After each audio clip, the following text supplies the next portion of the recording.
In case of right, so the kanji like that, very similar, but here is kuchi or guchi.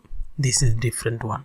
So again, and this one, so kuchi guchi. If you write the free hand, so here kuchi guchi.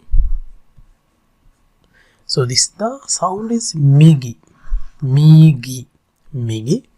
Sound is migi. So what meaning here? So migi me, that means right eye.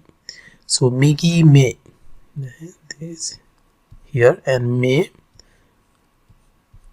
migi me, so right eye, migi me, right eye, and here is migi, migi peji, that means this is katakana,